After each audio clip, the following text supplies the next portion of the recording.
This is Taiku Samech Zayin, the 67th Taiku in Talmud Bavli, in the Babylonian Talmud.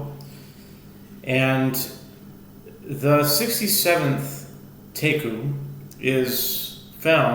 appears in Tractate Yevamot, page 102a. And it's with the word Mesve Hutru Ritzuas Minal Sandal Oshishamat Rova Regel Chalitzat Pasula. The Gemara raises an objection from the following Braita. If the straps of a soft leather shoe or a hard leather sandal were untied, but not through the actions of the Yevamot, or if the Yavam, this is talking about the levirate marriage, where there's a ceremony where a shoe has to be taken off, and someone spits at somebody. I think the woman spits at the man, and that's what this is talking about. And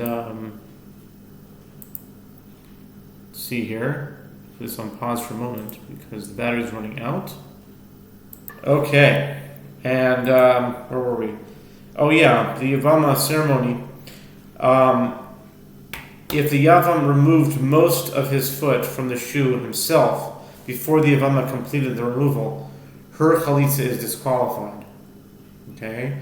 Taima shamatu hashamtahi chalitza kshera rova regelin roiv akevla. The Gemara infers the reason her chalitza is disqualified is specifically that he removed most of his foot and she only completed the removal. But had she removed most of the foot from the shoe, then her chalitza would be valid. The Gemara continues, if so, yes, only when the Yevamot removes most of the foot is the chalitza valid, but if she removed only most of the heel, it would not be sufficient. Lo, hainu rov haregel, hainu rov ha'akev. ועמי קראו לרוב הרגל דכול חיילה דקרא עלה דחיס.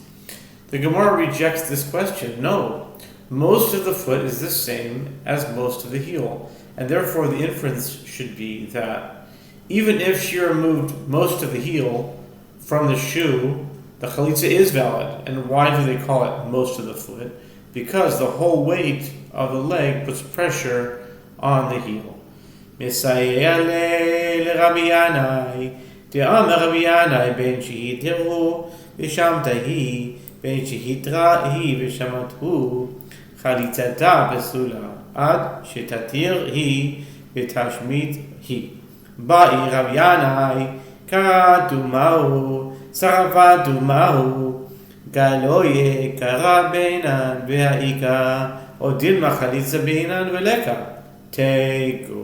This is the 67th Taiku, which is, the Gemara comments, this Braita supports Rabbi Yanai, as Rabbi Yanai said, whether he unties the shoe and she removes it, or whether she unties it and he removes it, her chalitza is disqualified unless she both unties it and takes it off.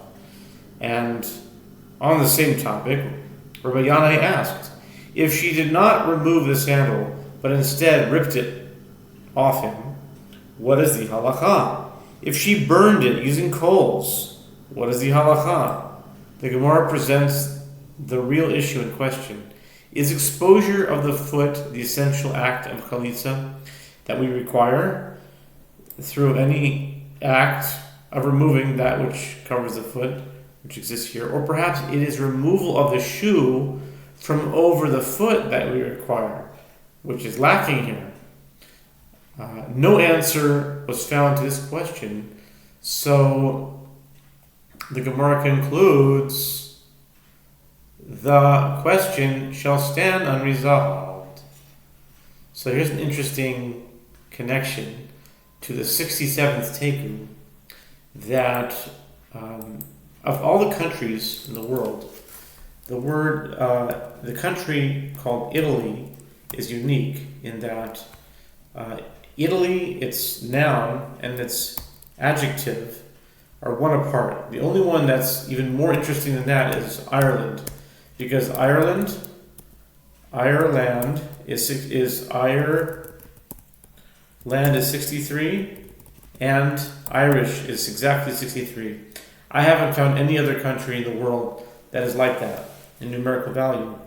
However, Italian comes close to it, because Italian is Italy is 67 and Italian is 66.